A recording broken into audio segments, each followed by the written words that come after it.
selamat datang di video edukasi kelompok kami. Pada kesempatan kali ini kami akan membahas tentang bagaimana alur beracara penyelesaian sengketa informasi publik menggunakan hukum acara sederhana di Pengadilan Tata Usaha Negara atau yang biasa kita sebut PTUN. Materi ini berkaitan dengan mata kuliah hukum acara dan praktik peradilan tata usaha negara. Jadi disimak baik-baik ya. Perkenalkan, nama saya Pranadita Kalamento dengan NIM 10114244043. Perkenalkan, nama saya Miranti Bait dengan NIM 1011424094. Hai, nama saya Natasha Putri Matjoa dengan NIM 1011424063. Saya Putri Dwi Patricia dengan NIM 1011424072. Nama saya Miftatul Rahma Rasuli dengan NIM 1011424071. Sebelum masuk ke alurnya, kita perlu tahu dulu nih, apa sih sengketa informasi publik itu? Berdasarkan Undang-Undang Nomor 14 Tahun 2008 tentang Keterbukaan Informasi Publik, setiap warga negara berhak memperoleh informasi dari badan publik. Badan publik itu mencakup lembaga eksekutif, legislatif, yudikatif, dan badan lain yang menggunakan anggaran negara, seperti dinas, kementerian, hingga sekolah negeri. Sengketa informasi publik terjadi ketika permohonan informasi seseorang ditolak, tidak ditanggapi, atau tidak dipenuhi sebagaimana mestinya oleh badan publik. Nah, dari situlah muncul sengketa yang perlu diselesaikan melalui jalur hukum. Alur beracara ini dimulai jauh sebelum masuk ke pengadilan, yang dimulai dari pemohon mengajukan permohonan informasi secara tertulis kepada PPID, yaitu Pejabat Pengelola Informasi dan Dokumentasi yang ada di setiap badan publik. Badan publik wajib memberikan respon dalam 10 hari kerja dan bisa diperpanjang 7 hari kerja jika diperlukan. Jika permohonan ditolak, tidak direspon atau jawabannya tidak memuaskan, pemohon bisa mengajukan keberatan internal kepada atasan PPID. Keberatan ini diajukan paling lambat 30 hari sejak batas waktu respon berakhir. Atasan PPID kemudian wajib menjawab dalam 30 hari kerja. Jika keberatan internal masih tidak memuaskan, barulah pemohon membawa sengketa ini ke Komisi Informasi.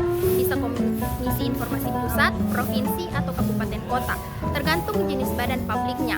Di Komisi Informasi, proses diselesaikan melalui 2 cara, yaitu yang pertama, mediasi, penyelesaian secara musyawarah antara kedua pihak.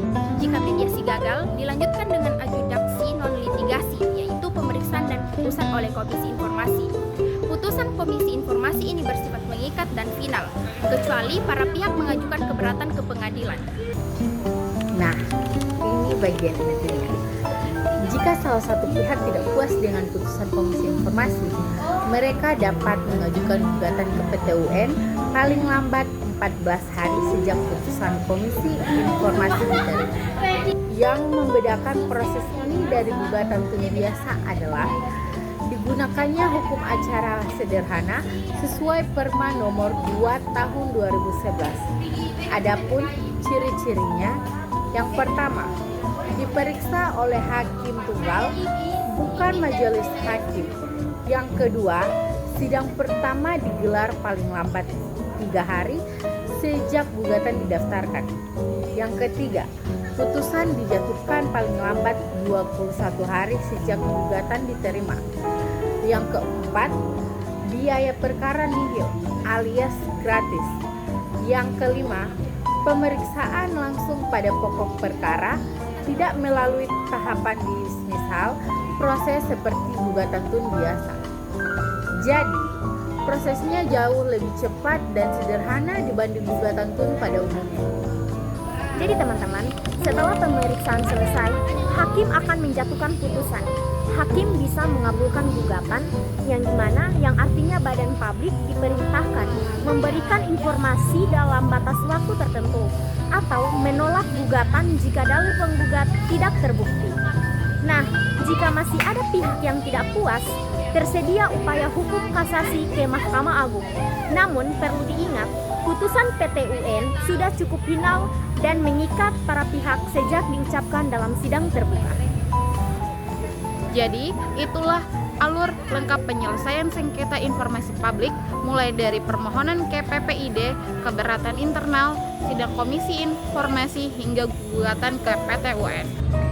Yang perlu diingat, hak atas informasi publik adalah hak dasar bagi setiap warga negara yang dilindungi oleh undang-undang.